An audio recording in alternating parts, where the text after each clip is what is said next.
this is going to be like Who Killed John F. Kennedy. This story is going to go on for a long time. And the conspiracy theorists are already having a field day. Here's what we know. Jeffrey Epstein was a close friend and party mate at Mar-a-Lago of Donald Trump's. He was a friend of Bill Clinton's. He was a friend of the rich and famous in New York society. And the charges and the investigation is that he ran a sex trafficking organization, and that some of these rich and famous partook of underage girls. Now, from there to say that he was murdered in prison and made to look like a suicide, which is one of the conspiracy theories, is a bit of a leap. On the other hand, there is no explanation for why a man who tried to commit suicide on July 23rd, just recently, in prison, was not on suicide watch, and why the guards seem to be missing the night that he was able to hang himself, if that's what he did. So this is going to be a mystery that'll run and run. It's embarrassing to Trump. Of course, Trump's answer has been to blame the Clintons, of course. I don't think the Clintons or Donald Trump have anything to do with that man's death. I think it's possible that he bribed guards to stay away long enough to kill himself, because there is a history of bribery in that New York prison. But, Julia, I think the most important thing to say on talk radio in the UK is that the answer to the mystery lies with a British woman, probably, a British woman who's under investigation for criminal charges in New York of sex trafficking, a British woman whose father was a very famous media tycoon who I used to interview, called Robert Maxwell. Yeah. Robert Maxwell's daughter will probably, face, I don't want to predict criminality, but is under investigation on potential criminal charges of sex trafficking, and we'll see what the New York prosecutors do. If they get Robert Maxwell's daughter in a room, we might get the truth. Is actually just strengthening the criminal justice system, spending more money on it, creating 10,000 new prison places, is that going to actually lead to a difference on our streets? Well, it can do if it's part of a much more joined-up policy. And I think that is one of the problems, Julia, that for decades, really, we've looked at all of this in a rather piecemeal fashion. When you think about it, the signs of people who are going to be in trouble with the law often come before they actually even get into the criminal justice system to start with, which is where I think your point about what do we do when with youth centres and other things, how do you pick up on this in the education system and the health system, is very important too. So that's all part of it. But we do need more money in the prisons because the current prison estate is very old, it's falling apart, and prison's got really three purposes, hasn't it? It's got to punish people for the wrong that they have done, and I don't have any problem with that. And in serious cases, that does mean serious punishment. It also means protecting the public. It also finally means, wherever you can, turning people's lives around so they don't reoffend again. Now, at the moment, prisons are, in many cases, aging. They're overcrowded. They haven't got the facilities where you can turn around those prisoners. And it's the majority, actually, who do want to try and reform. And therefore, you've got a vicious circle. So the investment is really needed. You've got to have the prison safe for a start before you can even start doing the education, getting people off of drugs and so on. The reality is, if we have, police officers on our streets stopping and searching people, the reality is they're not stopping me. I'm a white middle-class woman, even when I was in my teens. Never once stopped by the police and searched, never fell under suspicion. Now, was it that I didn't live in the areas where there was a large amount of stop and search going on because of high crime, or is it because of the colour of my skin and my gender? And this is the issue, isn't it? It's all very well for people to say this will keep people safe. If you are, however, particularly a young black man or a young Asian man, and you're being searched twice a week, you're going to start feeling a little bit like you're being targeted. Well, that's exactly that, and I think then what we do is damage the relationship, where those people who were innocent, didn't have anything on them, have now been, and you say twice a week, for some people it's much more than that because of the high crime rate in their area. They don't trust the police, and that then causes them not to call on the police if they're victims of crime, or cooperate with the police if they may have seen a crime. If we want to tackle serious youth violence or serious violence, we need to do more intervention and prevention measures. And that's not soft liberalism. It's about understanding there's root causes to this, and the knife crime or the incident that we see on the news is just the end result of it. In some boroughs, there is no community scrutiny. In some boroughs, you have the chair being married to a former or serving police officer, which doesn't give the community any confidence that this power is being independently reviewed, that we have access to the body worn so we can see what's happening. So if we're going to be ramping stuff up, you need to make sure the accountability measures, the transparency measures are still there. And it feels as though we are going so far from intelligence-led policing. Yeah. And as I said, for me, this is about personality, politics and perception. And the Home Secretary that's come in has done nothing more than really extend the timings. So they're riding on the back of what the former Home Secretary done, whilst I must say we are an apolitical organisation. We work across Parliament. But the legacy of Theresa May has been damaged in terms of what she did via the best use of stop and search scheme, which I have to say has meant that arrest rate under that scheme improved in the last 4 years. We're now seeing all of those conditions that she put in around Section 60 being removed. And I fear that this isn't about policing, it's about doing over her legacy, and that's very damaging. Do you welcome the loosening of those rules to allow more stop and searches to go ahead? I have no problem about stop and search if it's used in an intelligence-based way, working closely with the community, because stop and search is a blunt tool that is sharpened up by community intelligence.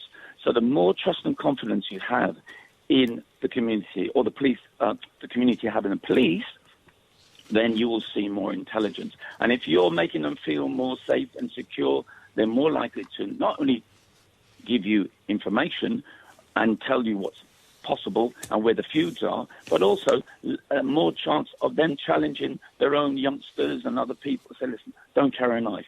Let the police deal with it, because there is that relationship.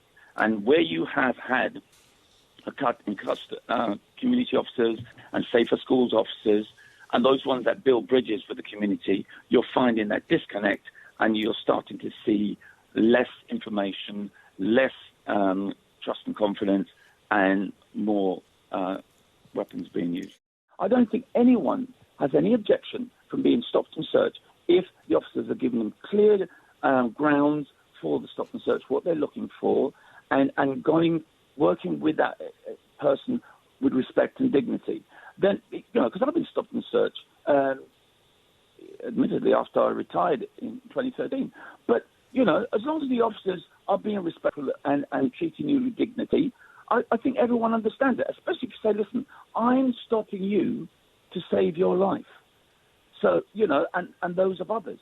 So that's the emphasis we're there, to stop knives being used and lives being saved. I don't want police to be dragged into being a tool for the Tories to get their hard-on crime credentials and using the problematic punitive initiatives, whether it's use of policing and stop and search, or even in the prison system. We're going to build more cells and house more people, because if you don't deal with the causes of crime, then you are not going to be as effective in stopping crime itself. That's what I wanted to ask you about, actually. A lot of people are saying, look, this isn't going to tackle the real problem. And again, a lot of young people carry knives, but it doesn't matter whether they're searched by the police. They're not afraid of the police. They're not afraid because they're not going to get sentenced to jail. Everyone knows that isn't what happens. But the interesting thing is that stop and search has actually been on the rise. In 8 of England's largest forces, the use has doubled in the last 2 years because the then Home Secretary Sajid Javid had eased the use of, those Section 60 powers, effectively allowing officers to stop and search anyone in certain areas with reasonable suspicion, so no specific allegations involved. So while stop and search increased, we also saw knife crime increase. So there wasn't a correlation in terms of that going. So what? Just finally and briefly, if you could, Leroy Logan, what would actually solve knife crime if it's not this? Well, let me just say, there's never been any evidence to show there's a correlation between stop and search going down, knife crime going up. There's been certain coincidences, but there's nothing to directly say. But I think, like everything, bring back our community cops, build back those relationships, bring back our safer schools officers, because that keeps the dialogue going, reduces resentment, gives the more a flow of intelligence, and safer communities are stronger communities, and they actually police themselves. If you're disconnected, driving around in your blue lights and your sirens, you are not doing what you're supposed to do. As Sir Robert Peel said when he set up the Met in 1829, the police are the public and the public are the police. We shouldn't be fixated about, targets or numbers when it comes to prison sentences. Each magistrate or judge has to make a decision based upon the merits of the case. I think the extra places will not just increase numbers, but also allow the prison authorities to do more constructive things with prisoners.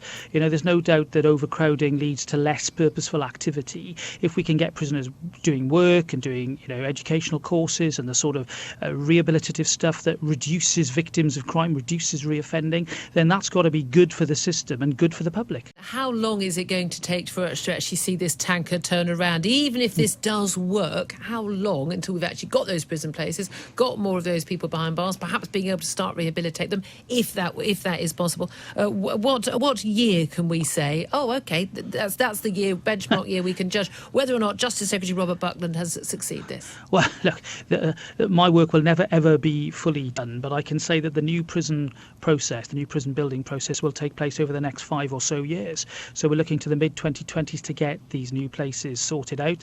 I'm also very keen to make progress on the other end of the system to make sure that we have robust community sentences and that the probation service is working at full pelt in order to deal with offenders in the community for the, shall we say, the less serious end of criminality. But the review that I'm conducting, having been asked to do so by the PM, is all about serious violent and sexual offending and this question of automatic early release. Is that the right approach? Can we do better in terms of improving the incentive system to get prisoners to make progress and to behave in a better way and to ultimately be in a position where they pose less of a risk to the public? I think those are legitimate questions we need to be asking, and that's the review that I'm going to be looking at over the next few months. You were obviously a prominent pro-European when it came to the Brexit issue. You're now in a government that says that it's quite happy to go for a no-deal Brexit, something you've predicted in your own words would lead to chaos if we had a no-deal Brexit. Have you changed your mind on that, or would you quite like the idea of what a Green MP, former party leader Caroline Lucas suggests, which is a government of national unity containing just women cabinet ministers to deliver a second referendum and stop Brexit from happening? Would that be your preference? Well, I think that August is often described as the silly season, and I think that story really epitomises the silliness of the season we're in. This should be a time for serious politics, a time for government to focus relentlessly on that 31st of October date. That is what we're doing. I think the choice is now between an orderly Brexit and a disorderly Brexit. It's gone now from a position of looking at Theresa May's deal versus no deal. The government is relentlessly focusing on creating an orderly Brexit. That is what I want to achieve as well. And I think that it is welcome that we're really, being single-minded and placing our priority upon delivering Brexit on the 31st of October. So you don't believe that a no-deal Brexit, if there is no new agreement with the European Union, you have a no-deal Brexit, you don't believe that will be chaos anymore, do you? Well, I think that we can avoid chaos by making preparations. I want to see a deal. So does the Prime Minister. I want to see the Europeans, conduct that negotiation. There is still time left to do that, but they need to come to the table as well. What I've always set my heart against is a crash out, and I believe that the work that we're doing now will avoid that chaos and provide an orderly Brexit on the 31st of October. This is certainly going to be putting a little bounce in the Brexiteers' step in Parliament, isn't it? Well, yes. I mean, it is very encouraging to know that our most powerful ally, the most powerful country on earth, have said, and John Bolton is a very senior representative of the American government, has said, quotes, "We are with you." We want a deal, but if the EU are intransigent and we can't get one, we'll leave on the 31st of October and trade on WTO terms, and 54% of the public, would support proroguing Parliament to do that if necessary. That's the other key finding of the poll. And to know that the most powerful country on earth would be with us in those circumstances is encouraging. But let's come back to these MPs that want to stop it.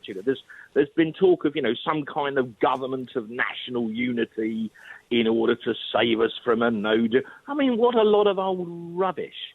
I mean, what it would actually be would be a sort of Vichy government, desperately at the behest of the European Union, supine, and with poor old Jeremy Corbyn playing the role of Marshal Pétain.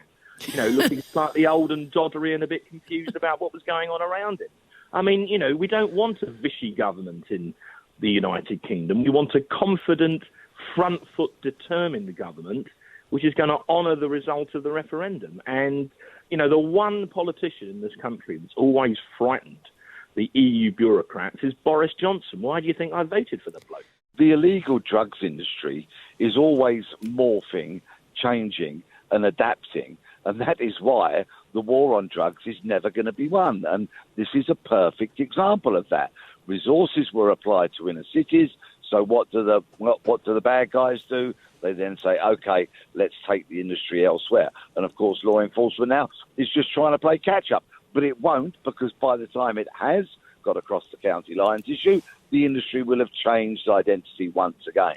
Is this particularly hard for police to deal with because it's not, people dealing in just one particular small area in one neighbourhood where if you can get the head guy and you can tackle the suppliers, it's much easier because it's being spread out, because different police forces are having to work together. Does that make it particularly difficult for them to tackle? The whole illegal drugs industry is based on supply and demand. And, of course, the demand for drugs is simply not going away.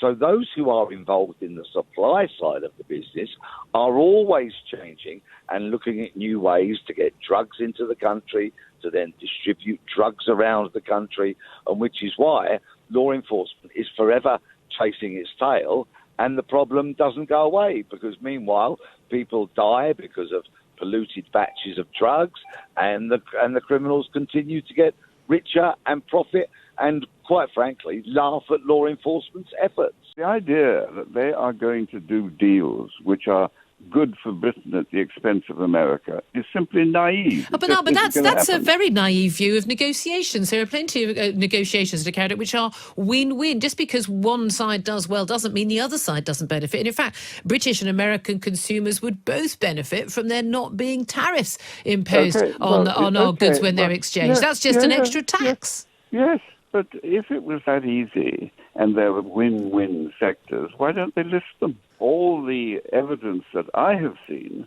and it's in the public domain, is that negotiating trade deals takes a lot of time, a lot of patience, and is highly controversial. That's why they are so difficult to do. But isn't it much more difficult to do trade deals when you are representing a big group of nations like the EU, which all have very different priorities in terms of whether it's industry or particular forms of agriculture? And actually, when we're doing trade deals with the United States and it's just us doing the trade deal, yes, of course, we're not the big entity that the EU is. However, we only have to look after our interests, not, for instance, the interests of Italian industrialists, German car makers, French wine growers, Spanish orange growers. If trade deals were so impossible to do, why is it that virtually every single country in the world trades with an awful lot of trade deals?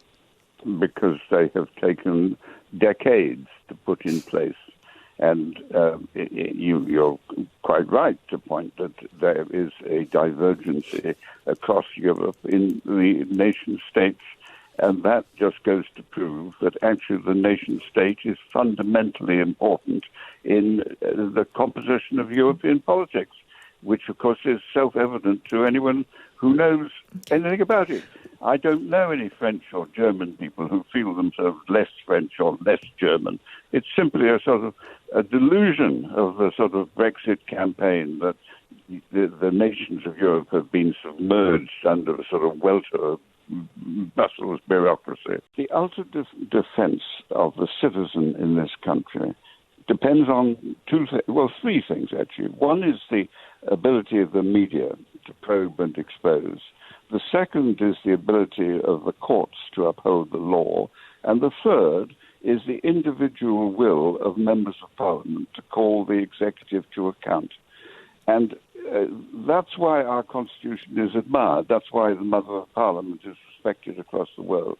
And anybody who says that those absolutely fundamental rights should be overturned in order to steamroller a policy through Parliament is, in my view, just ignoring the incredible achievements that the British people have in their constitution. Just finally, can I get a percentage idea from you? What percentage chance do you think it is that we will be leaving the EU on October the 31st, Lord Heseltine? I think it is unlikely at the moment, but I couldn't begin to put a percentage on it. Nobody can, let's be frank. But under 50% then?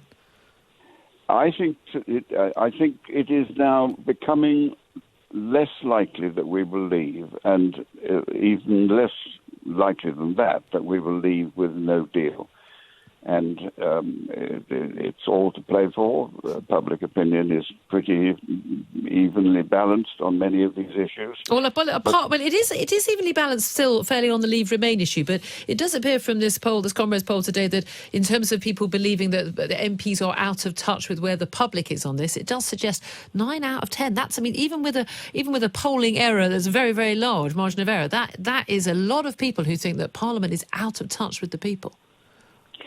Well, I haven't seen the poll, and I find it chilling that people should think that you can, if the implication of the poll is that you can override Parliament, I find that chilling. My guess is that on a worst scenario, what might happen, this would be bad enough, would be that the Chinese army would go into Hong Kong if these demonstrations continue, but having, as it were, controlled the demonstrations, they will say we are not destroying two systems in one country, and we will return to mainland China as soon as we're satisfied that the place is peaceful again. Now, it won't be as simple as that. No. But that's what they'll try and do, I think, if it comes to an intervention. But in terms of the West's reaction, realistically, we're not sending in the gunships, are they? Neither is the United States. That's not going to happen. The Chinese authorities know that there might be a bit of a wagging finger at the United Nations and some sternly written letters. But realistically, if they do decide to send troops in, if there are mass killings, if there are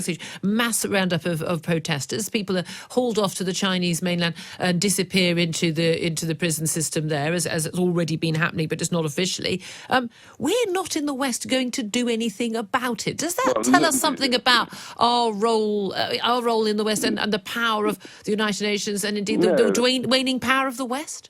No, it's about the real world. There was never going to be any question, however powerful the West is or was, there would never be any question of going to war with China over what happens in Hong Kong, any more than there was a question of going to war with Russia over Crimea. You can't start world wars because of issues of that kind, however serious they are. You can react in other ways, through sanctions, through diplomatic means, through a whole series of ways.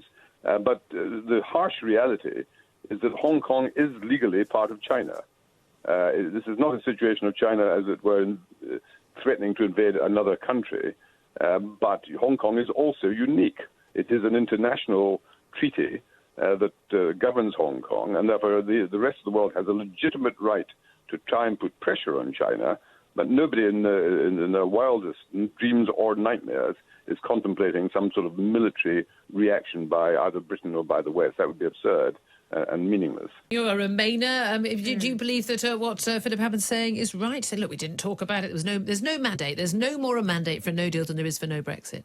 I think it is a perpetual problem with the Brexit vote. We know people voted to leave the EU, but we don't know what that Brexit looks like. Excuse me. Sorry, I'm just going to bang my own head on the table. Yeah. We did know what we voted for. We were told we would leave the European Union, leave the single market, leave the customs union, leave the European Court of Justice.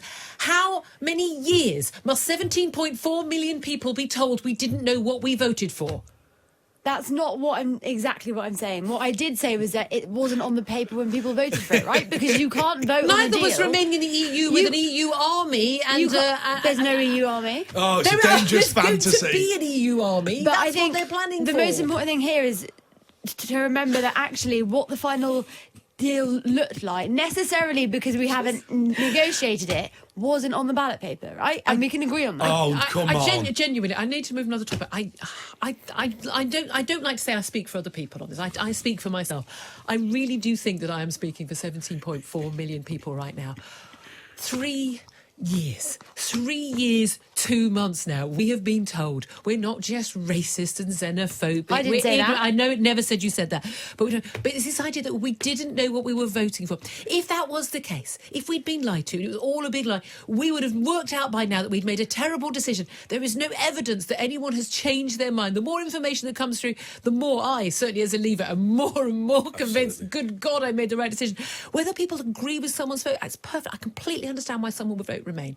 I absolutely understand why someone would think that was the right thing to do. In no way do I think that implies that someone is silly or ignorant or doesn't know what it's just about different values and different things that they care about. But I just don't know how many more years 17.4 million of us are going to have to put up with being told that we didn't know what we were voting for. I genuinely want to bang my head on the table again. What I'm seeking to do is to right a wrong that Britain made nearly, 30, 40 years ago, but also to give confidence to the people of Hong Kong that their rights are respected. I wondered, though, whether actually the Chinese would respect that status. That's the question. Look, on Monday, 2 Chinese state media outlets ran video footage showing armoured personnel and troop carriers, and a huge line of them purportedly driving to Shenzhen, which borders Hong Kong. Massive concerns about military intervention.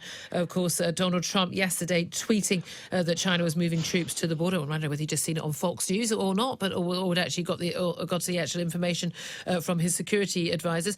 But there are big concerns that at some point the Chinese authorities are going to run out of patience. This is the sort of level of protest that would have been way beyond acceptable to the Chinese authorities if it was carried out by dissidents on the Chinese mainland. Do you think that these protests aren't going to end until Carrie Lam is ousted, or given that she is basically, in all intents and purposes, a puppet of the Chinese, though? I mean, she's elected, but from an approved list, that realistically, if she goes, it's just going to be someone else who's still going to do the Chinese bidding? Well, I mean, it's quite clear that the Chinese Communist Party has control of the political process in Hong Kong. That's not, that's not a surprise, I'm afraid, and that has been the case since reunification in 1997. So, that's not something I think that we can reasonably look to change. That's something for the people of Hong Kong and China to change if they choose to do so. That's not pressure that we should be putting on the Hong Kong or Chinese people. But I think what we can do is we can look at ways of supporting the Hong Kong government, and we can look at ways of making sure that China realizes that this is a hugely important matter to the world. And that's why I'm also urging partners around the world, and I've written to various my opposite numbers in jurisdictions, the usual places you would expect, to encourage them to recognize that things like the Sino-British Declaration of 1984, which is the treaty that underwrites the so-called basic law, the Constitution of the Constitution of Hong Kong, will be guaranteed, and that's lodged with the UN. So it's up to all countries to defend it, not just to the UK. We've got more people in employment than ever before. One of the lowest unemployment rates ever, one of the lowest certainly in the EU and around the world. Where is all this doom and gloom? We're told this is about, we use the phrase protect the public. It's a bit patronising. It's the idea that the public who voted for, after a very lengthy and very informative campaign, voted for what they wanted, that they need protection from MPs who, well, with all due respect, seem to think they know better than their voters. They were fed a lot of false promises in a sort of technically illegal campaign where they were manipulated by Cambridge Analytica and the like. And in terms of the data, there have been court. No. You do know there's been a court case about that and prove that was not the case. But the judges have ruled on that is not, that they've ruled that it was a legitimate election and it was not in any way, the vote and the outcome was not affected by anything to do with Cambridge Analytica. There's been a court case that proves that. Well, it isn't true that there wasn't considerable influence by Cambridge Analytica. That's all. The technicalities on the legal side were about expenditure, weren't they, as opposed to the impact of bombarding people in a targeted way with manipulative and misleading data, which has been proven. But on the substantive fact, are we worse off with Brexit, which you're saying? The situation is that the currency went down immediately by nearly 15%, so we're that much poorer. Obviously, therefore, we can export a bit more in the short term before the tariffs trigger in when we fall out. And that's why people aren't investing in plants and they're preparing to leave, namely Ford, Airbus, Honda, all these companies. What about all the companies that are investing? What about all the companies that have? There are numerous companies that have. Garrett, can I just ask, just finally, we've got to get to the business issues, but very, very briefly. Even if this was pushed, even if every vote happened, even if there was a second referendum and there was another vote for it, you would still fight against this happening, wouldn't you? I just get the impression that Ramona's never going to stop. I don't want to give up everyone's jobs and everyone's control and be in a situation where we can't criticise people in Hong Kong or America because we're on our knees for a trade deal that will give us tuppence when we're enriched by Europe. I think the mood amongst the electorate is changing very, very rapidly. They realise that the Northern Ireland backstop is unacceptable. It simply will not pass through the House of Commons. The European Union is saying they are not interested in renegotiating that backstop. So the only pragmatic alternative is for us to pull out on a manage no-deal basis. And I have to say to you, I for one, am deeply demoralized at the impact this gridlock and paralysis is having on our country and on our country's reputation internationally. And I very much hope that the Speaker will bear that in mind before he tries to allow this gridlock to continue. If Brexit is stopped from happening, inevitably we will end up with either a vote of no confidence or just the calling of a general election. At that point, if there is an election without Brexit actually happening, do you fear for your party, for your Prime Minister, indeed for Brexit at all? Oh, absolutely. I fear. I have the most profound worries about what will happen to my party under such circumstances. The electorate aren't particularly interested in the fact that we only have a majority of one within the DUP. They're not interested in the internal machinations of the House of Commons and how it operates. They're interested and they expect what they voted for to be delivered. And I think they will punish severely any political party which is in office which does not deliver it. We've already had the previous Prime Minister saying, I think it was on 120 occasions, that we would be leaving on the 31st of March. That didn't happen. If we now don't pull out on the 31st of October, then I really fear for the future of my party, yes. Do you think this is just another stunt? I think it is a stunt. I think Greta Thunberg's journey across the Atlantic is the longest, most expensive, most ridiculous virtue signal of recent times. Because really what she is saying and what her movement is saying is we are incredibly good people. We are modern-day saints. Look at us. Look how wonderful and pure we are in comparison to you toxic, polluting rabble out there. I mean, it really is a pretty awful message. And of course, no one can afford to do what she's doing. No one could afford the time of spending 2 weeks on the Atlantic Ocean, and no one could afford the tens of thousands of pounds it would cost to do so. This is one of the things that I really dislike about the anti-flying hysteria that exists among some Greens. It's only really over the past 20 years or so that the poorest sections of society have been able to fly. They can fly to Europe very deeply. They can fly even to the US for £350 or £400. Absolutely unheard of in previous generations. And as soon as flying opens up to all sections of society, Greens want to clamp down on it as this filthy, polluting pastime. I just think there's a great deal of snobbery in this. And I think the ability to travel the globe is a wonderful thing that we should celebrate. A 54% Leave voting constituency who voted in a Tory MP, who then says now she's moved to the Lib Dems and has gone back on her word saying that people should have by-elections. That's not going to look good, is it? Well, she should have stayed with Change, because it seems as if she's changed her mind on almost everything, including the fact that if you move to another party, you should have a by-election. So my attitude to Sarah is simply this. Sarah, you did back a bill that said that if you switch to another party, that there should be a by-election. You have done just that.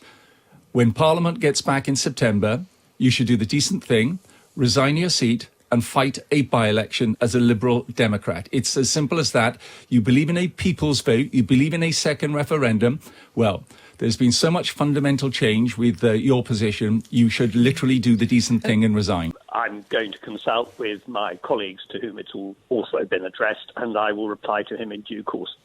Are you minded to put Jeremy Corbyn in as Prime Minister in a bid to stop Brexit? I suppose you have to decide which you think is worse. You clearly think that a Jeremy Corbyn government would be a terrible thing for the country, and you clearly think that Brexit, no-deal Brexit, certainly would be a terrible thing for the country. So I suppose you have to decide which of those two evils you're willing to stomach. I certainly think that is one of the considerations that one has to make. It's worth pointing out that, if I understand correctly the letter, it's a suggestion that the duration of the government would simply be for the length of time necessary, both to get an extension of Article 50 and to hold a general election. That's the intention. It's therefore very limited in its scope. That said, the more difficult issue is that what I, and I think my colleagues would like to achieve, is to bring some closure and finality to the Brexit debate in a way that allows the public to express a view on it and for us to move on. And simply holding a general election doesn't necessarily resolve that any more, for that matter, than if Boris Johnson decided to hold a general election before Brexit has taken place. So for those reasons, it may well be a sensible basis for some further discussions to take place, but I don't think, as it stands, that it answers the problem which Brexit is and the challenge that Brexit is currently posing. I wonder why you think that even a second referendum would bring some closure to the Brexit debate, given that the likes of Jo Swinson, the new Liberal Democrat leader, has made it quite clear that even if there were a second referendum and even if there was once again a vote by a majority to leave, she still wouldn't accept the result. So we'd be continuing this debate once again. Do you think it's the case that your former colleagues would actually support Jeremy Corbyn being Prime Minister, were it for just a matter of weeks, if that could actually stop a no-deal Brexit?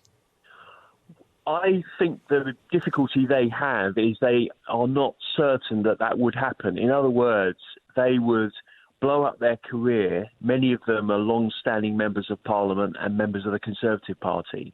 They would do something that's not been done for 100 years. Even in 1979, where there was a no-confidence vote against the Labour government, no Labour MP voted with the Conservatives. So they'd be blowing up a Conservative government. They'd be repudiating Boris Johnson's mandate, two-thirds mandate with the party membership, a very fresh mandate. They'd be ripping up their own election manifesto on which they were elected in 2017 in order to elect a Marxist and his sidekick John McDonnell, something which is anathema to the bulk of the electorate, including virtually all Conservatives. And they wouldn't be certain that having done that, they could actually stop no deal, because the point is that effectively the choice they've got now is no deal or revoking Article 50 via primary legislation, a new Act of Parliament. And they are too timid and lacking in courage to take that final step to say to the British people, you got it wrong and we know best and we're going to revoke Article 50. See, Boris Johnson, 99.8% of people listening to this programme didn't vote for him, never had an opportunity. They didn't vote for Jo Swinson either. They didn't vote for Jeremy Corbyn. I've never voted for a Prime Minister in this country, ever. Prime Minister, but they're not the Prime Minister. This is somebody who's come in with his do-or-die Brexit, with no mandate, and very serious potential consequences. Let's just ask in a general election, at least that's what the last Prime Minister did. Okay, Sarah, right. You're talking about a general election, you're talking about a second referendum, a confirmatory vote, whatever you want to call it. What about a by-election in your constituency? Of course, you were elected, as I say, on a mandate to accept the referendum result. You got a 54% leave vote in your constituency of Totnes. You've also sponsored a bill in the House of Commons, which you wanted to mandate a situation where if an MP crossed the floor, joined a different political party, they would be required by law to hold a by-election. So when is the by-election in Totnes? Talk about this? Okay, first, two things there. Firstly, wasn't a bill. There was no bill ever produced. It's a 10-minute debate. It's a funny sort of device in Parliament. But you support. That's a technicality. And the point is, that's a technicality because I supported the principle of having a debate around that issue. But you're absolutely right. There should be an election in Totnes, and I would like Boris Johnson to call an election in Totnes. But you don't. No. You don't need to wait for Boris Johnson to call. You can stand down today and then hold a by-election and stand as a Liberal Democrat so that your local voters know exactly what they're getting and they can choose to re-elect you or not to re-elect you. If you believe so importantly that, voters didn't know what they were getting in 2016. Let me answer that point. If first of all, I can't stand down today, you can only stand down when Parliament starts. It's not a technicality. You can't do it. You have to. There's a process you have to follow. September the 3rd. Are you going to stand down on September the 3rd? I'm going to be voting no confidence in the government and hoping that we can actually have an election then. But the point is, if I were to absent myself from the scene for 6 weeks, all that would happen is it would effectively increase the majority in Parliament for Boris Johnson. He has a majority of 1. He has absolutely no mandate. It's less than a fifth of 1% of the population had a chance to vote. Okay, you've said that already. So are you, okay, you're not going to stand, you're not going to call a by-election on September the 3rd. Sarah, please let me finish the question. Okay, and if there is an attempt of a vote of no confidence in Boris Johnson and it fails, and you can't just keep having one every single day, that's not how parliamentary procedures work. If it fails, will you the next day resign and hold a by-election in your constituency? As I've said, all that would happen would mean is that there would be so nothing. You won't? For 6 weeks, I'm going to keep pushing for a general election. And you know what? And if you don't get one? Let me answer the question. If we then have a crash-out, disastrous no-deal Brexit, then I think that the people should have a chance to deliver their verdict on that. And yes, at that point, I would be prepared to put myself forward for a by-election. But my preference, and because I think it's absolutely the right thing to do, is to have an election in Totnes through a general election, or to have it as a confirmatory vote. So that's my preference.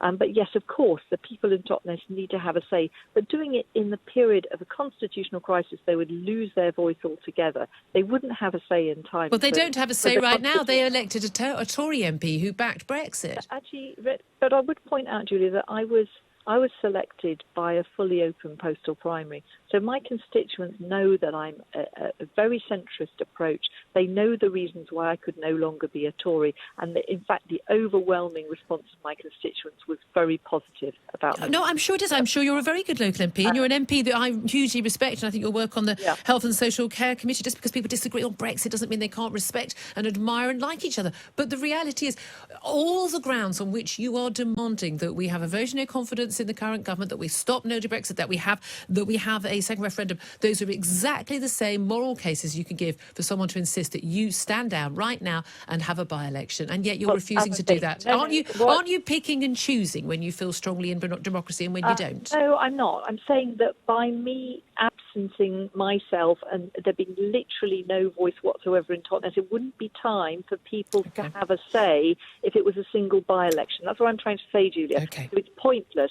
The way that they can have a say is by Boris Johnson calling a general election, and I would be supporting that. In terms of Jeremy Corbyn putting it about, how long would Jeremy Corbyn need to be a caretaker Prime Minister in order to get whatever's done that the Ramonas want done?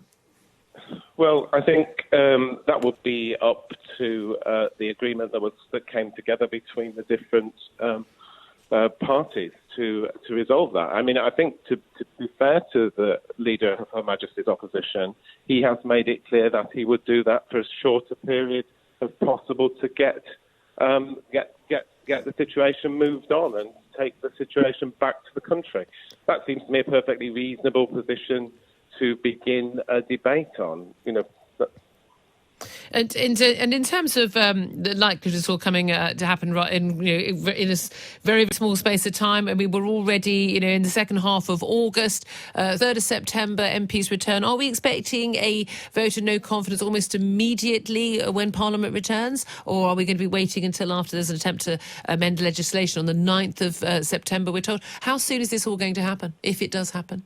Well, we're all speculating, aren't we, Julia? We don't know. I mean, as I say, ideally a vote of no confidence will not be necessary because the Prime Minister will act in the interest of the whole country and bring us all together. But if it is necessary, I would suspect it may happen sooner rather than later. But who knows? I'm always intrigued by this notion of bringing us all together. I mean, there has never been a government ever which has brought the whole country together. By definition, even a government that has a huge majority would still not bring the whole country together. There'll be people who don't want that government and don't want those policies. Politics isn't about us all agreeing or us all compromising. Democracy in politics is about having elections and letting the people decide and letting the majority have their way, unless or until the majority changes and wants something else. I mean, this idea that we should have sort of unity and bring everyone together is a really bizarre notion, especially over something that is so clearly a black and white issue, like in or not in the European Union. Well, I don't think it is a black and white issue at all, and I think in some ways you've already admitted that by saying that people could have been voting for no deal, they could have been voting for the best deal in the world. In fact, people... But it's still leaving the European Union. Norway and Switzerland, didn't they? So this but they're not in the European Union. Sorry? They're not in the European Union. I agree, they're not in the European Union, but they have got a very good deal. And that's and that's perhaps what we should be Parliament looking hasn't for. agreed to a deal. I mean, if there was a deal that came forward, which 3 times the withdrawal agreement was rejected, if there was a deal that could be brought forward and that was on offer from the EU and negotiated, then that's a different matter. But there isn't a deal on the table that Parliament would agree to, and so therefore it's no deal. But I think that doesn't mean it's not a black and white issue. I think parts of it are black and white and parts of it aren't. In the real world, things aren't as simple as some people in the media wish to suggest. The real world is a bit complicated and a bit messy, but we have to make our way through it, and that's what we try to do. The thing that surprised me is that there are some Conservative MPs that are going to talk to him about trying to bring down a Conservative government, which is extraordinary. I suppose if they carry on in this way, they'll be thrown out of the Conservative Party, and rightly so. Is it looking likely that Jeremy Corbyn could even get past the first stage of this and actually win a vote of no confidence? No, I don't think he will win a vote of no confidence. I mean, all the opposition, every single opposition member, including independent members, have suddenly got to support Jeremy Corbyn to effectively become Prime Minister. So I don't think that's going to happen. I think that there needs to be a vote of no confidence to prove that fact. It's very noticeable that Jeremy Corbyn has been very reluctant, actually, to say when he's going to call it, because I think he knows he can't win as well. I can understand, and I think a lot of people understand about people who are identifying as the opposite sex from which they were born, going through. I think most people need a lot of empathy, a lot of sympathy, and a lot of support, and certainly deserve respect and equal rights. However, there is a difference between treating people with respect and being welcoming and making sure people can, live their best life however they want. I couldn't care less whether someone wants to call themselves a man or a woman or wear whatever they want. Have your best life. But when it affects other people and when it has a negative effect, then we do have a right to speak out in a respectful way and discuss the unhappiness about this. This issue in sport, though, it seems it's the first time this has really got the attention of, I think, just sort of ordinary people who are saying, hold on a minute, that doesn't seem fair. As we see, sometimes you look at podiums and you've got first, second and third, and you've got 2 5-foot women on second and third and a 6'4" bloke on first. And I think identifying as a woman, but to all intents and purposes looking very much like a man. This is what we're going to see in all sports. If this continues, this is the end of women's sport, isn't it? In any meaningful way. Of course, it is. And now it's moving into the domestic level. It means when, the average person goes to play, say, at club level or county level, women will have to now be competing against what are essentially males who say they're women. And it will ruin the game. And, we're trying to get more women into sport. The participation levels of women is very low in sport. And, people like Sport England have done a lot of work, invested a lot of money to try to get more women to play the game. Yet at the same time, we're seeing these ludicrous policies coming in that essentially opens up the female game to a set of males. And it's simply not fair, and no reasonable person can argue that this is fair on women. And I think it shows a complete disrespect for the women's game and shows that actually these sporting bodies don't really care about women's sport at all. Because, of course, these policies only affect women, have no impact whatsoever on men. You don't think that Jeremy Corbyn, regardless of whether he's popular or not, is a fit person to be Prime Minister of this country, do you? Well, no. I mean, we've made it very clear that we're in the business of fighting to get Liberal Democrats for there to be a Liberal Democrat Prime Minister. But Tom, crucially, there is a big difference between it being, let's say, it were Yvette Cooper or Harriet Harman. You can say, I disagree with the political party persuasion, I disagree with them on lots of other issues, but there wouldn't be a question mark over their suitability to their moral authority to be in a position of high office running this country, whereas there are huge question marks for huge numbers of people, including many in the Labour Party and Labour benches of MPs, about Jeremy Corbyn's fitness for public office. So whether or not you'd rather have Jo Swinson as your Prime Minister or not, you don't believe that Jeremy Corbyn is fit for high office. So how could you possibly countenance a vote that could lead to him being in number 10? Well, you've made my point for me. That's why we are I would not support him as a Prime Minister, even in an emergency scenario, just as I wouldn't support Boris Johnson as our current Prime Minister, because he seems to be keen to close down Parliament to be able to railroad through a proposal that he knows would not command majority support in the House of Commons. So, unfortunately, we're blessed with two-party leaders who I think are frankly not fit for the roles that they're holding. But I mean, do you think they're moral equivalents? Well, I think that the position that Boris Johnson has adopted in relation to Parliament, in his willingness to in effect to cancel Parliament, to find ways and means of avoiding Parliament, I think that is unacceptable. I think some of the things that he said during the campaign, the referendum campaign, that he said were untrue.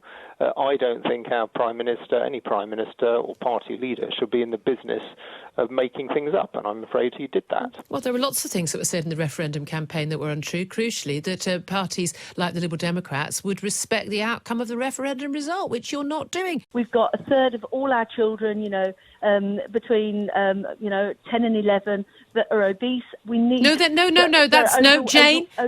that's not true. Overweight, a third are overweight and a tiny percentage are obese. But there's a big difference between having a little bit of extra fat and being obese. Come on. No, Julia, you can't say a little bit of extra fat, because I can. I just said those words. You can, but that's exactly where the problem lies, because no one is kind of honest. Everyone says, "Oh, it's puppy fat," and no, I didn't say. I deliberately didn't use those words, Jane. No, what I'm saying is, when the medical professionals and when all the people, the experts in this, when you all talk about how this number of people are obese, there is a difference between being. I don't think children should be overweight or either, but obesity is far more extreme issue than a child being overweight. I don't think it's puffy fat. At the age of 10 or 11, your child's ribs should be visible. There's no question at all. That is what the medical norm is, and it's what all children looked like when I was young, and we were all perfectly healthy then. But look, the key thing is here, I can understand this app for teenagers. They want to have a bit more independence. They've already got an eating problem. They're obviously already eating too much of the wrong foods, otherwise they wouldn't be fat. But when you're talking about 8, 9, 10, 11-year-olds, I'm sorry, my child isn't eating any food that I'm not in charge of. Even if she's going to someone else's house, I can say, but most of the meals that my child is eating, I have control over as a parent. In which case, they've got no business having a diet app, because they shouldn't be overweight in the first place. And if they are, you need to sort out the issue with the parents first. People who, we've just been brought up in this culture where you just have bigger and bigger portions, buy one, get one free. You have you have all your snacks and things, and we just don't need any of it at all. Julia, you're absolutely right, and I think you've hit the nail on the head. I've studied fat people and I've studied thin people, and there's no such thing as naturally slim people. No. These are people who make a concerted effort, and they do have nice things. They do have, like, the occasional sweet and the occasional pudding and the occasional chocolate bar, but they don't have, like, the massive sized chocolate bars. Yeah.